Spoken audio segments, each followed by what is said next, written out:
आज की वीडियो में हम एक कॉमन मिसकंसेप्शन के बारे में डिस्कस करने वाले हैं जो कि बच्चों को ग्रेविटेशनल पोटेंशियल एनर्जी पढ़ने वक्त आता है। डाउट क्या है, when an object is lifted upwards the earth and the external agent are doing equal and opposite work on the object, still the potential energy increases. Why? Doubt क्या कह रहा है हमारे पास कि मान लीजिए हमारे पास एक ऑब्जेक्ट एम है, वो ग्राउंड पर रखा हुआ है एंड ग्राउंड पर पोटेंशियल एनर्जी का रेफरेंस जीरो होता है। इस ऑब्जेक्ट को मैं एच हाइट ऊपर ले गया इस ऑब्जेक्ट को मैं एच हाइट ऊपर ले गया एच हाइट ऊपर लेके जाने के बाद इस ऑब्जेक्ट की जो पोटेंशियल एनर्जी थी वो एम जी एच हो गई है। इस ऑब्जेक्ट के ऊपर दो फोर्सेस एक्ट कर रही हैं, gravitational force and F external force. F external force इसलिए एक्ट कर रही है क्योंकि ऑब्वियसली अगर मेरे को इस ऑब्जेक्ट को ऊपर लेकर जाना है तो मेरे को एक एक्सटर्नल एजेंट की रिक्वायरमेंट है। अगर मैं इसको ऐसे ही छोड़ दूँ तो इस ऑब्जेक्ट की जो टेंडेंसी है it's tendencies to go downwards, क्योंकि ये अर्थ के इन्फ्लुएंस में आ जाएगा। मेरे को एक्सटर्नल एजेंट चाहिए होगा इसको ऊपर लेके जाने के लिए।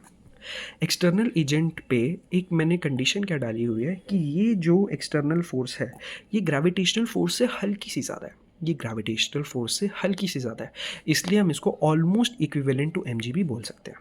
ठीक है, अगर ये फोर्स हल्की सी ज़्यादा है तो जो ऑब्जेक्ट हमारा है वो बहुत ही स्लोली ऊपर जाएगा। उसकी जो चेंज इन वेलोसिटी होगी वो 0 मीटर पर सेकेंड होगी, यानी कि उसकी काइनेटिक एनर्जी में कोई चेंज नहीं आएगा। ठीक है, ये कंडीशन हमने एज्यूम करी हुई है। अब हम इस कंडीशन को मद्देनजर रखते हुए इस ऑब्जेक्ट का वर्क डन निकालते हैं कि इस पे नेट कितना वर्क डन हो रहा है। Work done net is equal to work done by the external agent plus work done by the gravitational force, क्योंकि इस पे दो ही फोर्सेज एक्ट कर रही हैं। अब work done by F external का formula F external into H into cos zero, क्योंकि वर्क डन का फॉर्मूला क्या होता है, force into displacement into cos theta. इस केस में थीटा जीरो है क्योंकि जो हमारे वेक्टर्स हैं वो पैरेलल है। एंड एम जी के केस में एम जी और एच फैक्टर आपस में एंटी पैरेलल है, इसका इसलिए कॉस थीटा 180 डिग्री हो गया। हाँ जी, इसको जब हमने सॉल्व करा एफ एक्सटर्नल को मैंने एम जी से रिप्लेस कर दिया क्योंकि ऑलमोस्ट इक्विवेलेंट है, तो एम जी एच प्लस का minus of M G, cos of 180 degree minus में होता है, कॉस ऑफ 180 डिग्री -1 होता है। तो इन दोनों को सॉल्व करने के बाद मेरा आंसर आ रहा है 0 joules. There is no work done on the object, still there is change in potential energy. क्यों? यहाँ पे हम देख पा रहे हैं कि जो हमारा वर्क डन है इस ऑब्जेक्ट के ऊपर वो 0 जूल्स है, यानी कि कोई वर्क हुआ ही नहीं है। अगर इस ऑब्जेक्ट के ऊपर कोई वर्क ही नहीं हुआ यार तो इसका पोटेंशियल एनर्जी बढ़ा कैसे?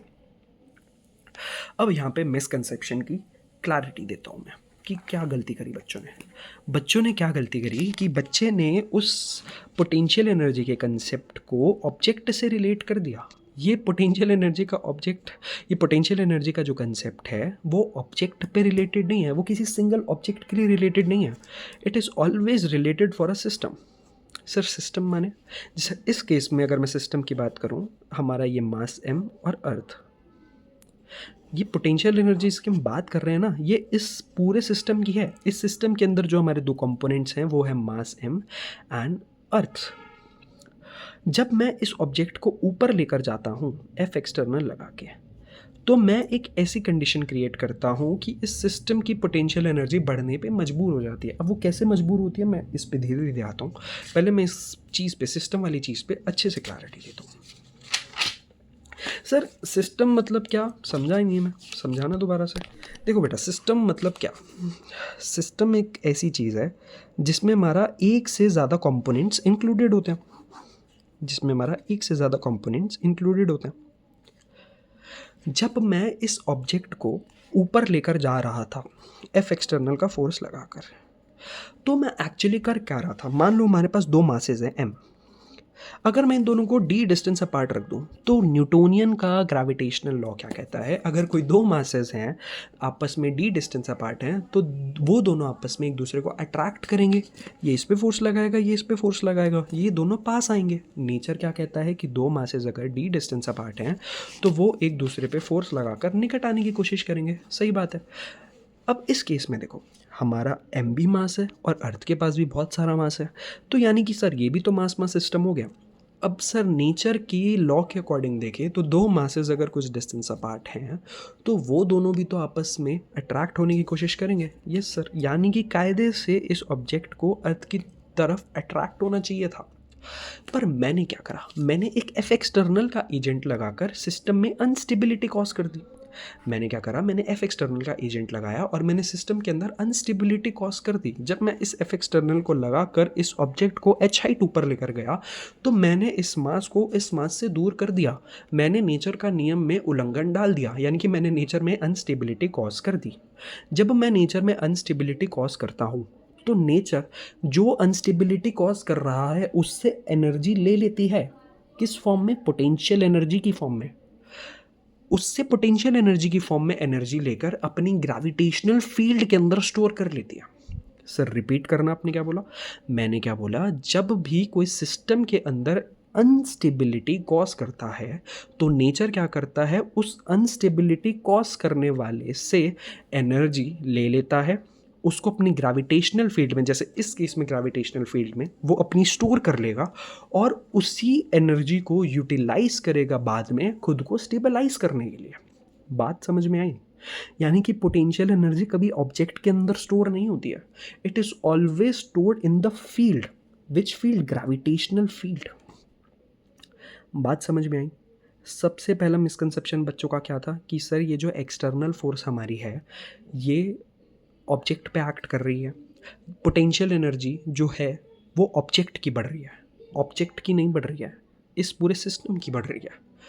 अब सर ठीक है, सिस्टम की पोटेंशियल एनर्जी बढ़ रही है तो सिस्टम की पोटेंशियल एनर्जी आखिरकार बढ़ कैसे रही है? आप बताओ तो, थोड़ा मैथमेटिकली तो प्रूफ करो। देखो मेरी बात सुनो, ये जो ऑब्जेक्ट था मेरा, इस पे एफ एक्सटर्नल की फोर्स ऊपर लग रही थी, इस पे एम जी की फोर्स डाउनवर्ड लग रही थी। मैंने इस ऑब्जेक्ट पे ही सिर्फ कंसिडर करा कि इस ऑब्जेक्ट पे ये एफ एक्सटर्नल लग रही है ऊपर की डायरेक्शन में, एम जी लग रही है नीचे की डायरेक्शन में, ये दोनों इक्वल एंड अपोजिट डिस्प्लेसमेंट इन्होंने करा है, मतलब ये भी एच हाइट ऊपर चला है बट इसका वर्क डन पॉजिटिव, इसका नेगेटिव, वर्क डन जीरो। मैंने सारी नेट फोर्सेस तो कंसिडर ही नहीं करी सिस्टम में। सर सिस्टम में एक एक्स्ट्रा फोर्स भी तो लग रही है यहाँ पे, ये भी तो इसको अट्रैक्ट कर रहा है। अब आप सिस्टम के अंदर देखो कितनी फोर्सेज हैं। सर ये एम जी की फोर्स यहाँ पे लग रही है और ये एम जी की फोर्स यहाँ लग रही है। These two forces are equal and opposite in magnitude. समझ में आ रहा है ना? अर्थ के ऊपर भी तो एम जी फोर्स लगेगी, क्योंकि न्यूटन का तीसरा नियम कहता है हर एक एक्शन का इक्वल एंड अपोजिट रिएक्शन होता है, और ये एक्शन रिएक्शन अलग अलग बॉडीज पर लगता है। अर्थ ने इसको खींचा एम जी फोर्स लगा के, तो मास ने भी तो अर्थ को खींचा एम जी फोर्स लगा के, तो दोनों आपस में एम जी फोर्स लगा रहे हैं। तो ये दोनों फोर्सेस सिस्टम के एस्पेक्ट में एक दूसरे को कैंसिल आउट कर देंगे। बात साफ है ना? अगर मैं इस डब्बे पे 5 न्यूटन इधर से लगाऊं, 5 न्यूटन इधर से लगाऊं, भाई डब्बे पे नेट फोर्स कितनी है? सर 0 न्यूटन है। हाँ सर अगर मैं इन दोनों फोर्सेस को कंसिडर कर रहा हूँ तो सिस्टम पे मेरे को कोई फोर्स नहीं मिल रही। ये जो मेरा सिस्टम था, इस सिस्टम के अंदर एक फोर्स ऐसा लग रही थी, एक फोर्स ऐसा लग रही थी, दोनों ने आपस में कैंसिल कर दिया। भाई सिस्टम पे अब कोई फोर्स नहीं लग रही। बट ये छुपी हुई फोर्स एफ एक्सटर्नल, छुपी हुई तो नहीं है वैसे, ऑब्जेक्ट के ऊपर लग रही थी, ये फोर्स लग रही थी सिस्टम के ऊपर। इसको कैंसिल आउट करने वाला हमारे पास कोई फोर्स ही नहीं था, इसको कैंसिल आउट करने के लिए हमारे पास कोई फोर्स ही नहीं थी यार। जब हमने इसको कैंसिल आउट करने के लिए हमारे पास कोई बचा ही नहीं इसको, तो हमें तो इसको कंसिडर करना पड़ेगा ना। इस एफ एक्सटर्नल वाली फोर्स ने क्या करा, इस एफ एक्सटर्नल वाली फोर्स ने इस सिस्टम का जो पार्टिकल था इसकी डिस्प्लेसमेंट करवा दी एच। इस एफ एक्सटर्नल वाली फोर्स ने इस पार्टिकल की डिस्प्लेसमेंट करा दी एच। यानी कि अगर इस एफ एक्सटर्नल वाली फोर्स ने इस सिस्टम पे वर्क करा, mind my word, it worked on the system, it worked on the system. Object पे भी तो वर्क करा सर, मैं मना नहीं कर रहा, ऑब्जेक्ट पे भी वर्क करा, बट अगर आप पोटेंशियल एनर्जी के रेफरेंस से देख रहे हो तो आपको सिस्टम कंसिडर करना पड़ेगा। ये और अर्थ का सिस्टम है। मैंने ये जो एफ एक्सटर्नल वाला वर्क करा है ये मैंने सिस्टम पे करा है, ना कि ऑब्जेक्ट पे करा है। पोटेंशियल एनर्जी के लिए बोल रहा हूँ मैं बस। तो सर अगर आपने सिस्टम पे वर्क करा है तो सर सिस्टम की एनर्जी तो बढ़ेगी, हाँ ना? हाँ या ना? Yes sir. अगर ये आपने एफ एक्सटर्नल करा है तो ये एफ एक्सटर्नल वाला जो वर्क डन है, ये वाला work done M G H, ये सिस्टम में अनस्टेबिलिटी कॉज करके चला गया। सर अनस्टेबिलिटी इसने कैसे कॉज कर दी? Sir masses are tend to attract each other, but जब मैंने मासेस को आपस में अपार्ट कर दिया कुछ वर्क करके, तो मैंने सिस्टम में अनस्टेबिलिटी कॉज कर दी। जब मैंने सिस्टम के अंदर अनस्टेबिलिटी कॉज कर दी तो सिस्टम कहेगा कि भाई तू अनस्टेबिलिटी कॉज करके चला गया, अब मैं स्टेबल कैसे करूँगा खुद को, ला मेरी एनर्जी ला के दे मुझे, चल ठीक है भाई, तू मेरे से एनर्जी ले ले, मैंने तेरे में अनस्टेबिलिटी कॉज कर दी। तो जितनी अनस्टेबिलिटी मैंने कॉज करी, मैंने कितनी अनस्टेबिलिटी कॉज करी, mgh जूल्स।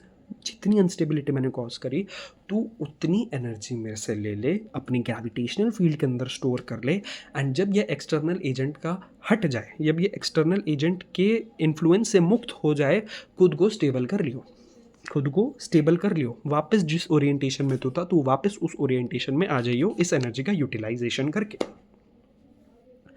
बात समझ में आई? पोटेंशियल एनर्जी का